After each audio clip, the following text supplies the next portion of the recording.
आणि त्या दृष्टीने IIM नागपूरने पिंपरी चिंचवडमध्ये पुण्यामध्ये शाखा काढण्याचं किंवा IIM सेटअप करण्याचा एक प्रस्ताव दिला होता. आता त्यातले हळूहळू सगळे मार्ग मोकळे होत आहेत आणि लवकरच त्या ठिकाणी ते कॅम्पस आपल्याला पाहायला मिळेल. विरार को लेकर एक सवाल है क्योंकि आपने जो अनाउंस किया वो अच्छा है, लेकिन वहां पर बहुत मैं चूंकि वहां पर थे हम लोग, बहुत सारी बिल्डिंग है, इलीगल है, वहां पे लोग जिस दिशा में रह रहे हैं बहुत बड़ा कंसर्न है सर। ये बिल्कुल कंसर्न की बात है। देखिए वहाँ पर इलीगल बिल्डिंग्स भी है, डायलैपिलेटेड बिल्डिंग्स भी है। अब इस पर्टिकुलर बिल्डिंग को भी नोटिस भी दिया गया था और स्ट्रक्चरल ऑडिट के लिए भी नोटिस दिया गया था, लेकिन कई बार क्या होता है, लोग गरीब है, लोगों को आप कितना भी कंपेल करो तो भी लोग सोचते हैं कि हम कहाँ जाएंगे, या फिर वहाँ से उनका एक प्रकार से जो व्यवसाय वगैरह होता है वो जुड़ा हुआ होता है, तो आप दूसरी जगह भी दो तो लोग तुरंत जाना नहीं चाहते। तो ये सारी प्रोसेस बड़ी कठिन है, लेकिन मुझे ऐसा लगता है कि ऐसे मामलों में थोड़ी कड़ाई भी हमको दिखानी पड़ेगी, क्योंकि लोगों की जान ये ज़्यादा महत्व की है। सर बिल्डर के ऊपर कोई कार्रवाई की जाएगी जो नहीं, वो तो सारी अभी सारी उसकी मतलब जो तफ्तीश है वो की जाएगी और कार्रवाई की जाएगी। सर स्वस्तात घरं देण्याच्या नावाखाली विरार असेल, नालासोपारा असेल, वसई असेल या भागात काही बिल्डर अनधिकृत बांधकाम करतात आणि अशा अनेक इमारती अशा बिल्डरांवर भविष्यात कारवाई आता तर आपण ते होऊ नये म्हणून मोठ्या प्रमाणात कारवाई केली आहे, पण या जुन्या बिल्डिंग्स आहेत, 15-20 वर्षापूर्वी झालेल्या अनेक अशा बिल्डिंग्स आहेत।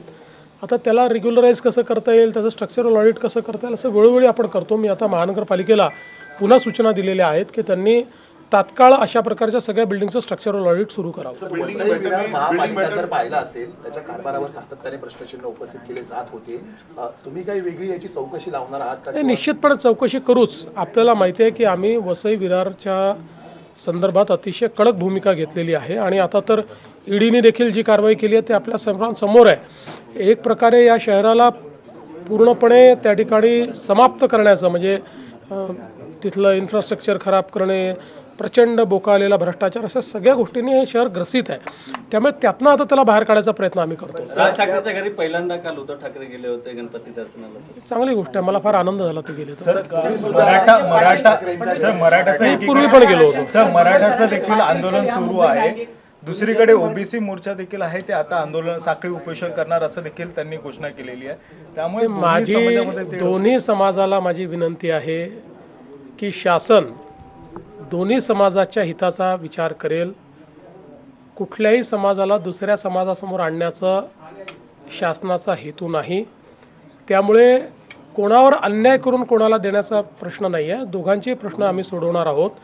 त्यामुळे ओबीसी समाजानेही हे लक्षात ठेवावं की कुठेही त्यांच्यावर अन्याय आम्ही होऊ देणार नाही, आणि मराठा समाजाने हे लक्षात घ्यावं की आम्हीच सोडवल्यात सगळे प्रश्न, दुसरे कोणी सोडवल्यात सांगावं, कोणी सोडवलेले आहेत। मराठा समाजाचे प्रश्न आमच्या सरकारशिवाय म्हणजे मी मुख्यमंत्री असताना, शिंदेजी मुख्यमंत्री असताना तेव्हाच सुटल्यात, बाकी कधी सुटले प्रश्न, आणि आम्हीच सोडवणार आहोत। ही आंदोलनं शमलेली आहेत, महाराष्ट्रातच मराठा आंदोलन नेमकं का उद्भवलं? मुळामध्ये ही जी सगळी आंदोलनं होती त्या लोकांना हे लक्षात आलं की EWS आल्यानंतर त्यांचा प्रश्न बऱ्यापैकी त्या ठिकाणी सुटलेला आहे।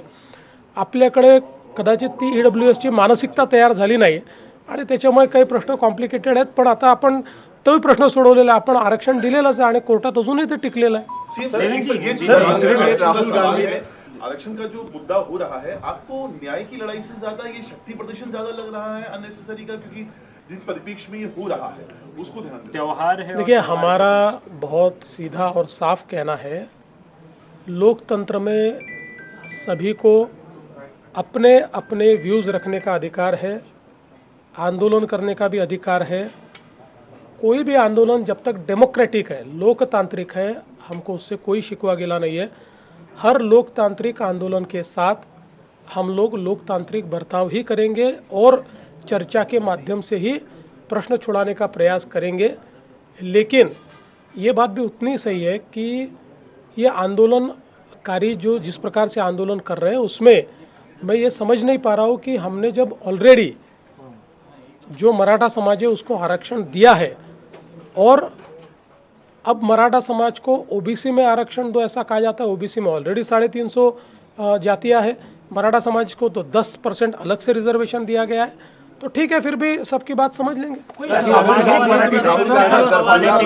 हेच मराठीमध्ये मोटिवेशन ज्या पद्धतीने ओबीसी मध्ये बऱ्याच जाती आहेत आणि त्याच्यानंतर देखील मराठा पुन्हा एकदा ओबीसी मध्ये समाविष्ट करून घेण्यासाठी मागणी. असं आहे, पहिल्यांदा तर मी सांगतो की आमची पहिल्या दिवशीपासून भूमिका आहे, लोकशाहीमध्ये सगळ्यांना आपली मतं ठेवण्याचा अधिकार आहे, लोकशाहीमध्ये आंदोलन करण्याचा अधिकार आहे, लोकतांत्रिक पद्धतीनं जेवढी आंदोलनं होतील त्याला आमची ना नाही, त्याला आम्ही सामोरं जाऊ, आवश्यक तेवढी चर्चा करू, लोकशाहीच्या चौकटीत त्याच्यावर काय जे काही उपाय करता येतील ते उपाय आम्ही करू.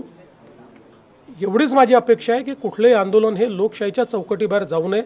इथे तर माननीय उच्च न्यायालयाने चौकट आखून दिली आहे, त्यामुळे आता याची चौकट ही आमच्याही हातात नाही, ती उच्च न्यायालयाच्या हातात आहे. उच्च न्यायालयाने त्या संदर्भात काही नियम निकष तयार केले, त्या नियम निकषानुसार जर त्या ठिकाणी आंदोलन झालं तर आम्हाला काही अडचण नाही आहे. राहुल गांधी जो है प्रधानमंत्री नरेंद्र मोदी की माता जी के ऊपर विवादित टिप्पणी की है, दरभंगा में उनके खिलाफ शिकायत हुई है, पुलिस स्टेशन में क्या कहना है? मैं आपको बहुत साफ शब्दों में कहता हूं कि मैंने इससे पहले भी कहा था कि राहुल गांधी का दिमाग चोरी हो गया है, और जब दिमाग चोरी हो जाता है तो इस प्रकार की ओछी बातें लोग करते हैं.